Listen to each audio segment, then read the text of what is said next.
10 দিনের মধ্যেই রাশিয়া থেকে ভারতে পৌঁছবে রেলও গাড়ি। পশ্চিমী দেশগুলিকে চ্যালেঞ্জ জানিয়ে মেগা প্ল্যান পুতিনের। রাশিয়ার নীতি নির্ধারক করা এখন দক্ষিণের এই পথের দিকে নজর দিতে শুরু করেছেন। বর্তমান প্রতিবেদনে আজ আমরা আপনার কাছে এমন একটি বিষয় উপস্থাপিত করব যেটি জানার পর অবাক হবেন প্রত্যেকেই। মূলত রাশিয়া এমন একটি রেল লাইন তৈরি করছে যেটির মাধ্যমে সেন্ট পিটার্সবার্গ থেকে ভারতের মুম্বাই শহরে পণ্য পৌঁছতে মাত্র 10 দিন সময় লাগবে। বর্তমানে এটি 30 থেকে 45 দিন সময় নেয়। উল্লেখ্য যে বহু শতাব্দী ধরে রাশিয়ার অর্থনীতিতে ইউরোপের সাথে বাণিজ্য সবচেয়ে গুরুত্বপূর্ণ ছিল। কিন্তু ইউক্রেন যুদ্ধ এই পরিস্থিতি পাল্টে দিয়েছে।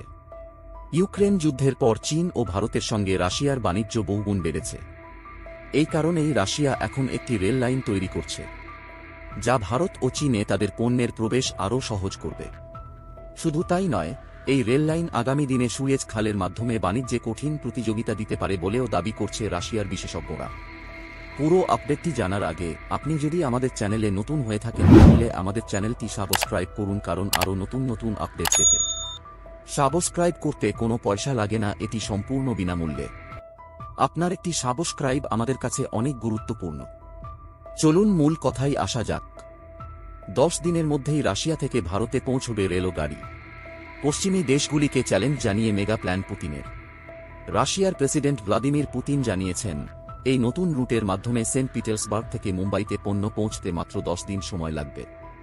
এর ফলে রাশিয়ান ব্যবসায়ীরা পারস্য উপসাগরে ইরানের বন্দর দিয়ে সহজেই ভারতে প্রবেশ করতে পারবেন।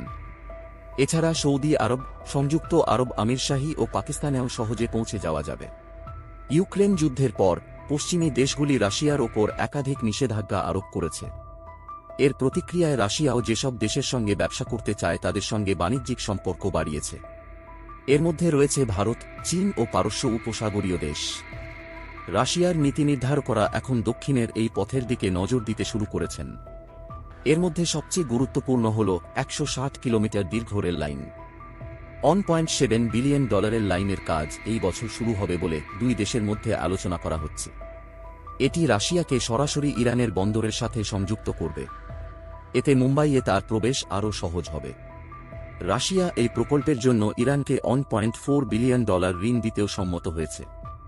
এক প্রতিবেদনে বলা হয়েছে যে বাকুর পরিবহন ও সরবরাহ বিশেষজ্ঞ রুফ আগামী রাজায়েভ বলেছেন যে রাশিয়ার ঐতিহ্যবাহী বাণিজ্য রুট বন্ধ করে দেওয়া হয়েছে, তাই তাকে অন্যান্য বিকল্পের সন্ধান করতে হবে। এমন অবস্থায় পশ্চিমী নিষেধাজ্ঞা কাটিয়ে উঠতে রাশিয়া বিভিন্ন পন্থা অবলম্বন করছে। উদাহরণস্বরূপ, ভারত থেকে যন্ত্রপাতি আমদানি করা হচ্ছে এবং অন্যান্য ধরনের পণ্য তুরস্ক এবং উপসাগরীয় দেশগুলি থেকে আমদানি করা হচ্ছে। এমনকি ইউরোপের পণ্য তৃতীয় দেশ হয়ে রাশিয়ায় পৌঁছচ্ছে। লাগবে 10 দিন সময়। উল্লেখ্য যে রাশিয়া সরকার ইরানের রেল লাইনকে বিশেষ গুরুত্ব দিচ্ছে। এটি আমদানি এবং রপ্তানির জন্য অত্যন্ত গুরুত্বপূর্ণ বলে বিবেচিত হবে।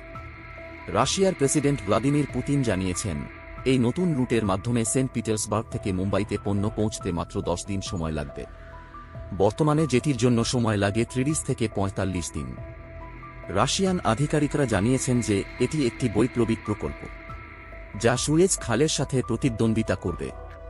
এতে ভারতের পাশাপাশি চীনে পণ্যের সরবরাহ সহজ হবে। জানিয়ে রাখি যে ইউক্রেন যুদ্ধের পর চীনের সঙ্গে রাশিয়ার বাণিজ্য 100% বেড়ে $240 বিলিয়ন উন্নীত হয়েছে। ভারতের সাথে বাণিজ্য, ভারত ও রাশিয়ার মধ্যে বাণিজ্য 2021 সালের তুলনায় 4 গুণ বেড়ে $65 বিলিয়ন হয়েছে। শুধু তাই নয়, ভারত ও চীনের সাথে রাশিয়ার বাণিজ্যের পরিমাণ ইউরোপীয় ইউনিয়নের সাথে তার বাণিজ্যকে ছাড়িয়ে গেছে। 2021 সালে রাশিয়া এবং ইউরোপীয় ইউনিয়নের মধ্যে $282 বিলিয়ন বাণিজ্য হয়েছিল। ভারত রাশিয়া থেকে প্রচুর পরিমাণে অপরিশোধিত তেলও আমদানি করছে। কিন্তু কি লাভ হবে? আপনাকে বলে রাখি, নতুন রেললাইন ইরানের দুটি শহর আস্তারা এবং রাশদকে সংযুক্ত করবে। এটি ইরানকে উত্তরে আজারবাইজানের সাথে সংযুক্ত করবে এবং এইভাবে রাশিয়ান রেলওয়ে গ্রিডে অ্যাক্সেস মিলবে। এই রেল লাইনটি 2028 সালে শেষ হবে বলে আশা করা হচ্ছে। এইভাবে এই লাইন প্রসারিত হবে 6920 কিলোমিটার। এর ফলে রাশিয়ান ব্যবসায়ীরা পারস্য উপসাগরে ইরানের বন্দর দিয়ে সহজেই ভারতে প্রবেশ করতে পারবেন। এছাড়া সৌদি আরব, সংযুক্ত আরব আমিরশাহী ও পাকিস্তানেও সহজে পৌঁছে যাওয়া যাবে।